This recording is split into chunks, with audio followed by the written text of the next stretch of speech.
저는 어릴 때부터 보통 사람보다는 좀 체격이 좀 컸고요. 어린 시절부터 체격이 좀 조건이 좋았기 때문에 아무래도 이 스포츠를 접하는 게 횟수가 많았고요. 그러다 보니까 다양한 어릴 때 놀이 문화로서 하나씩 스포츠를 접했던 것 같습니다. 예, 다양한 스포츠를 즐기는 가운데 아무래도 체격도 있고 하니까 운동하는 각 부에서 저를 많이 탐했던 것은 사실이고 유혹도 많았습니다. 근데 저는 뭐 어릴 때부터 제 꿈은 육군 사관학교 생도가 돼가지고 막 장군이 되는 것이 꿈이었는데 우연찮게 씨름을 접하게 됐고, 근데 씨름도 접했을 때 진주 상구라는 거출한 고등학교가 있습니다. 전국에서 제일 잘했던 고등학교인데 거기에 스카우트 돼가지고 딱 6개월 정도 했던 것 같습니다. 6개월 동안 씨름도 참 재미있었고 실력도 왕성히 늘었고, 또 나중에는 그 씨름의 계기가 제 유도 대표 선수 생활하는데 큰 받침이 됐던 것도 사실이고요. 야, 이왕 운동을 하면 올림픽 종목 운동을 해야 되겠다라는 생각을 했었고, 그 앞에 여러 종목 중에서 유도라는 스포츠가 저한테 참 어릴 때부터 매력으로 자리 잡게 됐습니다. 어릴 때 먼 친척이 우리 한국 유도 챔피언이 있었거든요. 그분을 따라서 막연히 유도에 대한 매력을 갖고 있었기 때문에 이왕 운동할 때야 올림픽 종목 유도를 해야 되겠다고 마음을 작정을 하고, 이제 유도는 제가 있었던 진주에서는 없었기 때문에 전학을 와서 마음에 드는 유도를 시작하게 됐습니다. 고등학교 때부터 이제 전학 가서 본격적으로 하게 됐고, 그 와중에 이제 체육고등학교라는 특수고등학교가 있습니다. 그래서 거기에 있다 보니까 레슬링부에서도 전국 체육대회 나가줬으면 좋겠다라고 요청이 들어와서 이제 유도도 하면서 전국체전 때만 시합을 나갔었습니다. 레슬링 시합을 나갔는데, 레슬링은 뭐 아시다시피 그릇고로망 행하고 자유행하고 두 종류 있잖아요. 두 종류 다 고등학교 2학년 때 나가서 전국체전 금메달 2개 따고, 3학년 때도 전국체전 금메달 2개 따고 4개를 딴 적이 있습니다. 그 뭐 레슬링이 특별히 잘했다 보다는 유도를 했던 바탕이 돼 있고, 그 다음 레슬링은 이제 심판 룰을 알아야 되니까 경기 룰만 좀 배워가서 나갔는데 운 좋게 제가 전국에 1등하게 되고 그랬었습니다. 본격적인 제가 국가대표 선수가 되기 시작했던 건 대학에 이제 들어가면서인데요. 그 우리 동아대학 뒤에 보면 구덕산이라고 아주 명산이 있습니다. 지금은 동아어로원으로 바뀌어 있고, 그 뒷산에 보면 팽백나무가 너무 많습니다. 팽백나무 아시다시피 쫙쫙 뻗어 있기 때문에 제가 유도 헤비급이었기 때문에 유도 파트너가 부족했습니다. 그래서 늘 연습량이 부족했는데, 우리 동아대학 유도부의 전통은 헤비급들이 다 잘했습니다. 그래서 우리들만 동아대학만 내려오는 연습 방법이 하나가 이 편백나무를 잡고 밧다리 후리기라든지 기술 거는 훈련을 많이 했습니다. 그런 걸 한 6개월 정도 하고 나면요, 일반 사람들 그냥 넘기기가 좀 쉬웠지요. 그만큼 우리들만의 그 파트너가 부족했고 연습량이 부족했기 때문에 그런 걸로서 이제 연습량을 채우고 했습니다. 재미나는 사건들도 많았습니다. 그 뒤에 절에서 스님이 저녁에 혼자서 운동하고 있으니까 나무 뿌아진다고 동아대학 총장한테 일러준 거예요. 그래서 총장님한테 분리 잡혀갔는데 왜 네 나무를 그래 몸살기 굴었나 하길래 몸살기 군 게 아니고 연습량이 부족해서 나무를 붙잡고 연습을 매일 밤 하고 있습니다. 이게 우리 유도부 전통 훈련 방법입니다. 나무 안 다칩니다. 그렇게 해서 오히려 칭찬도 받고 고기 사무라고 용돈도 받고 그랬었습니다. 저는 운동하면서 힘들었다는 생각은 한 번도 안 해봤습니다. 왜냐하면 매일매일 즐거웠고 매일매일 새로운 기술을 익히는 게 너무 빨리 밤이 지나서 다음날 오기를 바라고 있었고, 그 정도로 유도에 푹 빠져 있었고, 또 그것이 쌓여서 나중에는 유도가 제 인생에 있어서 하나의 종교로 자리 잡을 정도였으니까요. 매일매일 새로 바꿔나가는 내 모습, 성장하는 모습을 보면서 자랑스러워했지 힘든 거는 별로 제가 못 느꼈습니다. 국제 경기를 앞두고는 일요일이나 현충일 때도 연습을 했거든요. 그날 내가 너무 많은 긴장도 했었고 또 연습량이 너무 많았고, 근데 선수를 던지는데 선수가 앞에 한 바퀴만 돌아가야 되는데 한 바퀴 반이 돌아가면서 내가 그 딸리 들어가면서 제가 머리를 몇 대 박혔습니다. 그 머리를 몇 대 박히니까 허리 목 밑으로 마비 증세가 왔지요. 그래서 허리를 크게 다쳤던 기억이 있었던 게 그때 첫 좌절이라 할까요? 지난번 80년 모스크바 올림픽에도 내가 못 나갔는데 다쳤으니까 내하고는 올림픽하고는 인연이 없다, 이런 생각을 하게 되고요. 그 다음에 참 많이 억울해하면서도 울면서 병원에 생활했던 적이 있습니다.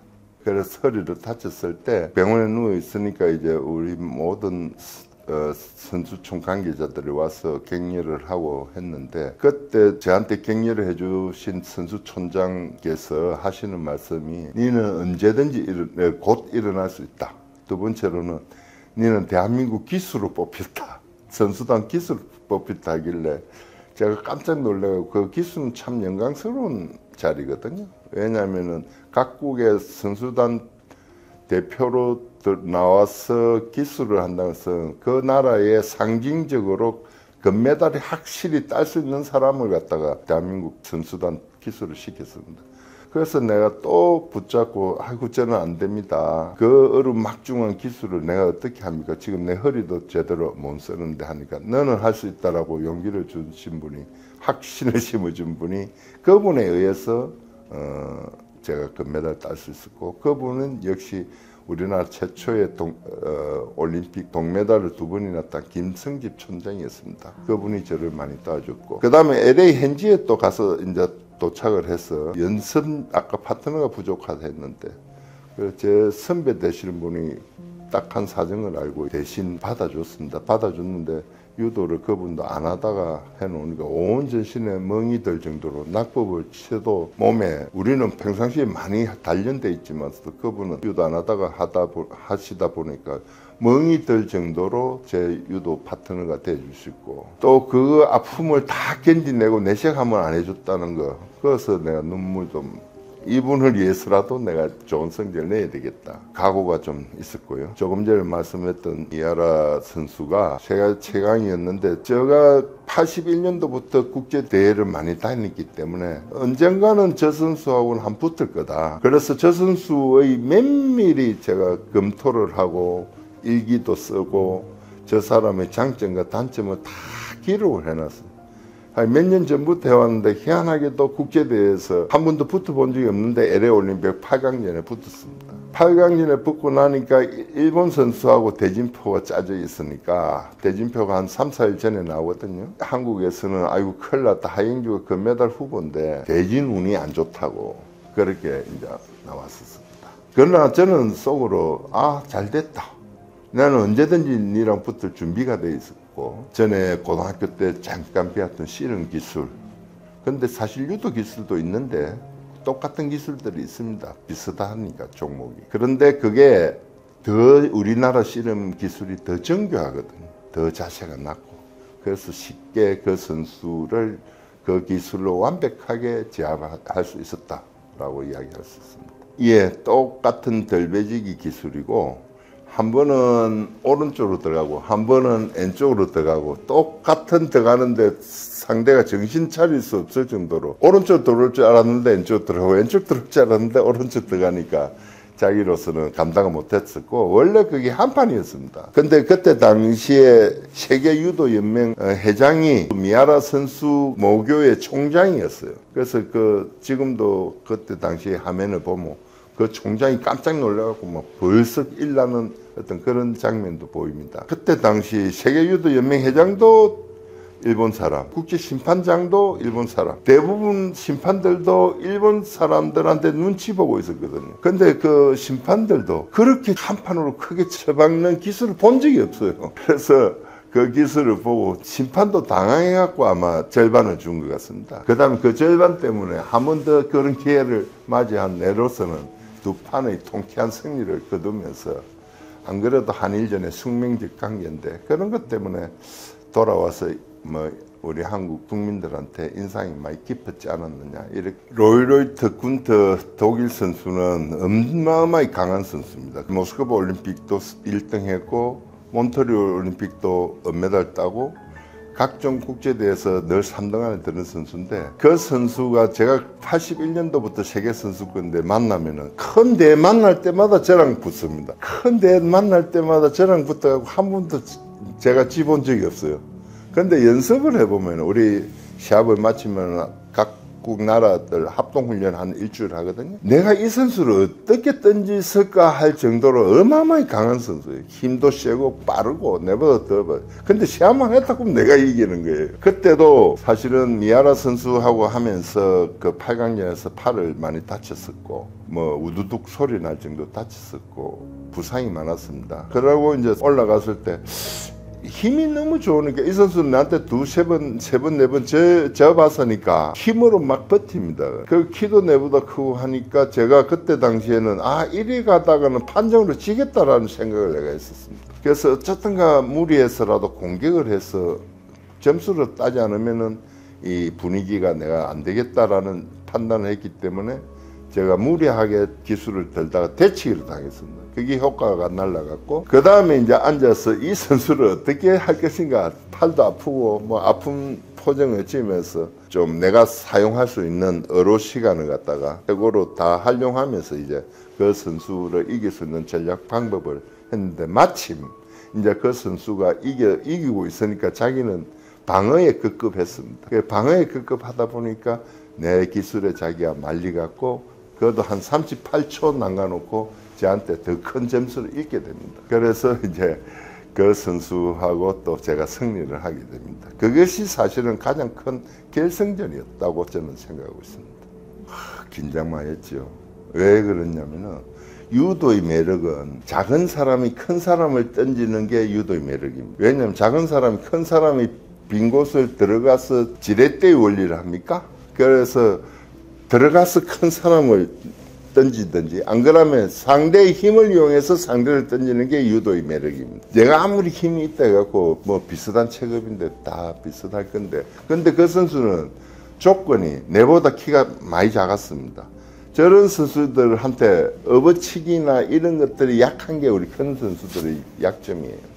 근데 그것만 대비하면은 되게 이길 수 있겠다. 그 다음 그 선수도 우리 동양 지역에 아시안 게임을 하듯이 페남대회라고 있습니다. 페남대회에서 늘 1등하는 선수고 그래서 그런 선수한테 말리기 쉬운 기술을 정확하게 제가 의도를 있었기 때문에 다시 나도 그 사람 키에 맞춰서 자세를 낮춰서 휘말리지 않으려고 노력하면은 조건이 내가 키가 크고 그때까지 국제 경기력도 내가 높았기 때문에 충분히 이긴다라고 보고 시합에 임했던 걸로 기억하고 있습니다. 이렇게 이제 84년도 올림픽 금메달 따시면서 이제 국민적인 영웅으로 이제 부상하셨는데 안타깝게도 이듬해는 또 세계 선수권대 결승에서 일본의 스가 히토시 선수를 만나서 패배를 하시잖아요. 좀 상황을 좀 말씀해 주시죠. 84년도 금메달, 85년도 그 앞에 보면 유니버시아드 대회를 고업에서 합니다. 거기서도 또 금메달 땁니다. 그 뒤에 이제 우리나라에서 열리는 세계선수권대가 85년도 열리는데 결승에서 딱 올라가니까 서가이 선수가 일본 선수가 결승에 올라온 거예요. 근데 일본 선수한테 한 번도 지본 적이 없었습니다. 제가 그만큼 일본인 킬러였는데 서가이를 딱 내보냈는데 딱 잡자마자 우리는 잡으면 바로 전율을 느낍니다. 이 시합에 이긴다 진다. 그 다음에 까다롭다 또는 한 뭐 30초 또는 한 1분에 한 판 돌릴 수 있다. 이런 것들을 많이 느끼는데 딱 전율은 아이고 큰일 났다 싶은 거예요. 큰일 났다. 나는 결승에 올라왔기 때문에 붙잡아 보기 전에는 또 금메달 땄는갑다라는 자만심도 있었는데 잡자마자 큰일 났다라는 생각이 결승을 7분인가 8분인가 했는데 8분 내내 아이고 큰일 났다. 그러나 한 번만 걸리만 주면 된다. 8분 경기 되면 한 4번 정도의 찬스가 오거든요. 그 중에 한 번만 걸리라. 한 번만 걸리면 한 번 돌린다. 했는데 결국은 3번 걸렸는데 3번 다 서가이가 이 고양이처럼 몸이 엄청나게 부드러운 친구입니다. 근데 유도는 아시다겠지만 앞으로 떨어지면 점수가 없습니다. 등이 다야 점수가 크기가 나타납니다. 그런데 앞으로만 자꾸 떨어지는 거예요. 아무리 집을 던져도 고양이처럼. 그래서 10초 정도 남았길래 이건 뭐 2판 4판에 지고 있었으니까 딱 뛰 들어가고 한 번만 걸리기만 걸려도 1초 남겨놓고 던질 수 있는 유도의 매력이 그거거든요. 딱 뛰다가한테 아주 기본적으로 빗당기치기로 서가야한테 딱 말리면서 한 판 돌아갔습니다. 참 수치스러웠는데 아찔했습니다. 근데 내 실력이 도저히 그 선수를 이길 수 없었습니다. 처음 잡아보는 상대였거든요. 근데 100명에 한 3, 4명 있을 정도의 타입입니다. 타입이 저는 공격형이고 그거는 공격에 들어오면 그 틈을 보고 착착착 따먹는, 가시를 따먹는 선수 스타일입니다. 굉장히 강한 상대를 만났던 건데 다음 해 열렸던 또 아시안 게임에서 다시 격돌을 하셔서 그 전년도 패배를 서류옥을 하시잖아요. 그때 1년 사이에 엄청나게 뭐 훈련을 열심히 하셨던 건가 아니면 뭔가 그런 앞선 패배에서 좀 배웠던 것이 있어서 거기서 응용을 하셨던 건지 궁금합니다. 힘든 고통의 시간이 그 1년이었습니다. 최고 힘들었던 시기. 반드시 1년 후 아시안 게임을 서울에서 열리는데 일본 선수로 반드시 나올 거고 내도 한국 대표로 나갈 건데 붙을 수밖에 없어요. 근데 도저히 이길 기술이 없습니다. 그 선수는 제가 갖고 있는 기술 가지고는. 그래서 제가 일본을 보내달라 그랬어요. 일본에 전지훈련 보내달라. 일본에 가면 그런 스타일이 가끔씩 만날 수 있으니까 우리는 몸으로서 체득을 해야지 머리로서 되는 게 아니거든요. 스포츠는 다 몸으로 체득해야 됩니다. 몸으로 익혀야 되고 세포 하나하나의 기억을 남겨서 반사적으로 써무어야 되는 반복 훈련 중에 연속인데 안 보내줍니다. 대한민국에서. 기술 노출한다고. 이미 졌는데 기술 노출한다고 안 보내주는 거예요. 그게 이제 지방대학으로서의 있었던 서러움이었고, 그래서 일본에 있는 코치를 우리가 외국인 코치를 초빙을 합니다. 하행주 때문에. 초빙을 하는데 이 선생이 하는 말이 이 서가이랑은 아주 그 사람하고 연습을 많이 해본 사람이에요. 시합을 많이 해본 사람이에요. 하영주 어째 서가이한테 지원해요. 왜냐면 서가이가 일본에서 그 랭킹 같은 체급에서 전국 3등 정도 하는 선수예요. 근데 하영주 던지기 위해서는 서가이를 내보낸 겁니다. 3등 선수를. 그래서 그게 효과를 봐갖고 세계선수 금메달 땄지요. 하영주 졌지요. 또 아시안게임 딱 붙는데 연습을 이제 그 일본 지도자 코치가 와서 연습을 하는데 일본말로 오카시나 샀네. 저하고 연습을 해보는데 아니 이해 센데 어째서 네가 서가이한테 졌느냐고 하는 거예요. 그래서 그분이 한 3개월 태릉 선전에 같이 있다 돌아갔는데 그 선생이 나한테 3개월 동안 해준 기술은 네 충분히 이길 수 있다라는 용기. 네 충분히 이긴다. 내 손에 장을 찢은다. 네 분명히 이번에 이긴다. 거기 큰 나한테는 덕이 됐고요. 그래서 마침내 시간이 다가왔고 아시안게임을 서울서 1년 마음고생이 엄청 많았습니다. 그래서 이제 딱 시합을 붙는데 역시 센 거예요. 역시 센데 이걸 한번 걸리주면 되는데 이게 안 걸리는 거예요. 그래서 이게 이제 과거의 생각대로 싹 총정리를 해갖고 지난번에 1년 전에 딱 10초 남겨놓고 제가 한 판 떨어지는 게 있습니다. 그 기술, 그 모션, 그 느낌, 그 힘의 강도를 그대로 들어갔습니다. 딱 들어가니까 그대로 기억하고 있던 기술이 서가이가 들어옵니다. 그래부터 또 모두거기라는 기술로만 싹 쳐갖고 그것도 또 공중에서 또 떨어지지 앞으로 쳐박히려 하는 것 같다. 뒤에 우리 핸들 미끄럼 핸들 빙판에 함수 쏠리면 놀래는 거 있잖아요. 그 핸들 확 잡고 이들 찍어내라야 등이 다이니까. 그래가지고 제가 절반을 얻었습니다. 절반은 큰 기술이거든요.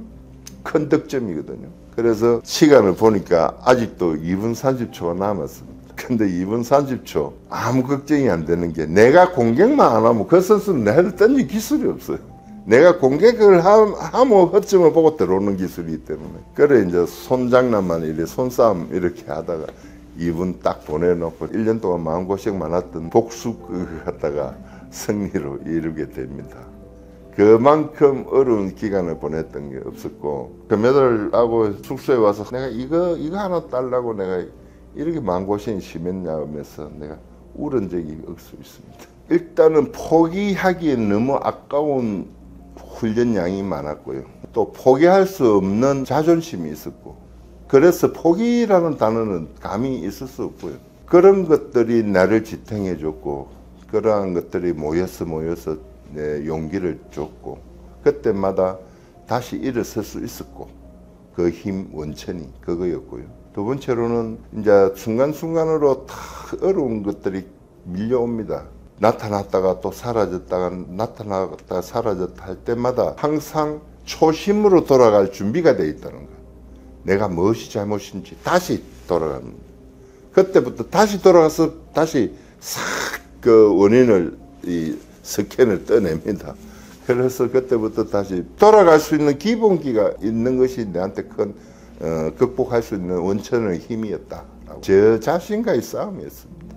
하루하루가 저 자신과의 싸움이었고, 처절한 고독의 연속이었고, 이거는 내 뭐 마지막 남은 자존심이었어요. 그래서 이걸 극복하지 못한다면은 사나이가 아니다, 남자가 아니다. 그런 생각들이 내를 늘 바로 서게 했던 힘이었습니다. 유도라든지 태권도, 무도 쪽의 운동은 종교입니다. 종교. 자기와의 신앙이고 종교고, 그 다음에 자기 자신에 대한 싸움이지, 남이 있다고 해서 남하고 꼭 이기는 것이 전부가 아니거든요. 자기를 얼마나 수양하느냐, 추스리느냐, 낮추느냐, 그래서 겸손을 배우느냐, 그리고 다가오는 순간순간마다 그 고독과의 싸움에서 이기내느냐, 이런 것도 자기와의 싸움이라고 생각합니다. 그것이 특히 내가 전공했던 유도가 가장 큰 어떤 매력 포인트 아니겠느냐. 이렇게 제가 갖고 있었던 그 경험들, 선수촌 생활하고 샤브를 했으면 그 전날 잠 못 자는 건 기본이고, 그 며칠 전부터 불안, 초조, 긴장 이런 거 연속이고, 또는 그때마다 또 새롭게 난 할 수 있어, 훈련량이 내 저보다 많이 했어, 또는 나는 잘할 수 있을 거야 하는 확신, 신념, 이런 것들이 늘 머릿속에 왔다 갔다 하는데, 그거 갖다 컨트롤하는 게 스포츠 심리학입니다. 불안, 긴장, 초조에 사로잡혀 있는 선수들 때문에 메달 색깔이 달라지거든요. 그런데 그러한 시합 출전에 임하는 선수들의 모습이 불안, 초조, 긴장보다는 할 수 있다, 이길 수 있다, 확신, 용기, 자신감 이런 거로 충만됐을 때는 결과는 뻔한 겁니다. 자신감이나 할 수 있다는 확신이 가득 찬 선수가 이길 수밖에 없어요. 그런 것들을, 그것도 역시 트레이닝이 돼야 돼요. 그게 스포츠 심리학입니다. 그래서 제가 후배들한테 저보다 더 많은 색깔, 좋은 색깔이 나는 메달을 따게 해주는 것이 해야 된다는 소명감, 그게 좀 나아가면 좀 커진다면 그 국가관이 내한테 꽉 자리 잡고 있었습니다. 제가 310mm입니다. 근데 제가 중학교 1학년 때부터 맞는 게 없었어요. 학교 안에서 늘 맨발로 다니고, 공찰 때도 맨발로 차고, 그러다 보니까 뭐 발가락 10개가 전부 다 멍이 들고 뭐 그랬었습니다. 그래서 신발에 대한 애환이 많았는데, 가장 기뻤던 것도 내 발에 맞는 신발이 나한테 왔을 때 가장 기뻤던 것 같아요.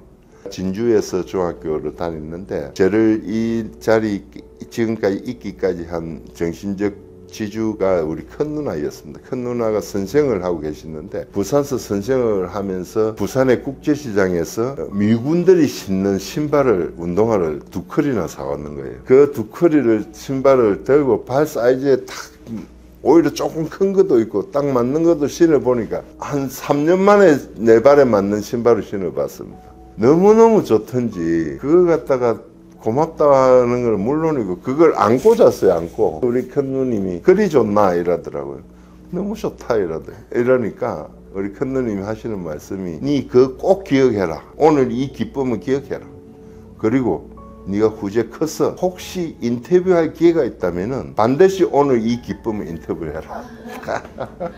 저한테는 그런 기회가 올 거라고 그때 당시 상상도 못 했는데, 보면 또 한때는 또 부산체육관 동아대처럼 부산 지역에 있는 유도 인사들이 한국 유도를 한 축을 담당했던 때가 있었잖아요. 그 맥이 지금도 좀 잘 이어지고 있다고 보시는지 궁금합니다.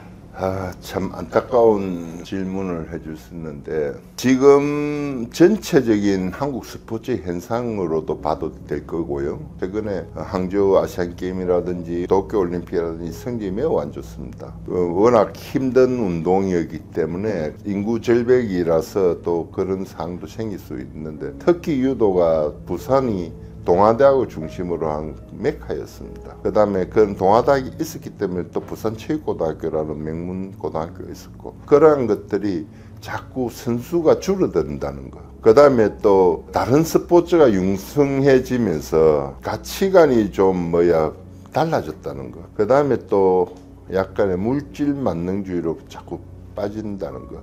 이런 것들이 혼합된 문제점들이 지금 우리 한국 전체 스포츠가 조금 총체적으로 문제가 있고요. 부산 지역에 유도하시는 분들의 부분도 그런 문제도 같이 함께 하는 거 아닌가 이런 생각도 좀 안타깝습니다. 이 용인대학이 너무 독점을 하다 보니까 지방대학에서는 어렵게 하고 있고, 특히 사립대학에서는 IMF 이후에 등록금이 동결돼 가지고 거의 제일 먼저 운동부부터 축소시키고 폐지시키거든요. 그러다 보니까 그 여파가 크고, 특히 동아대학 유도가 폐지될 정도라면은 다른 대학의 영향은 어마어마하게 크겠지요. 너무 한쪽에 독주되는 시절이 되다 보니까 지방대학에서는 국제 경기도 한 번 못 나가는데 국제대회 못 나갈 정도라면은 이런 부가 뭐가 필요하냐 하고 학교에서도 폐지를 많이 시키고, 지금 전국적으로 지방대학이 거의 한국 체육이 죽었다 이렇게 생각하고 제가 지금부터 준비를 하려 와서 하고 있습니다. 어떤 방안을 만들 것인가. 대학총장위원회라고 있습니다. 그런 데서도 지금 대학 체육부를 살리기 위해서 지금 많은 지원을 하고 있는데, 그 돈 역시도 서울올림픽 기념체육진흥공단에서 간접적으로 보조를 하고 있고, 그 다음에 대학팀도 중요하지만서도 초, 중, 고등학교에 밑에 풀뿌리부터 운동부가 활성화돼야 되거든요. 그래서 그런 부분이 좀 열악해서 앞으로도 그런 부분을 어떻게 지원을 할 수 있을 것인가. 그런데 제가 정책을 지금 만들고 준비를 하고 있고 관심을 아주 크게 가지고 있습니다.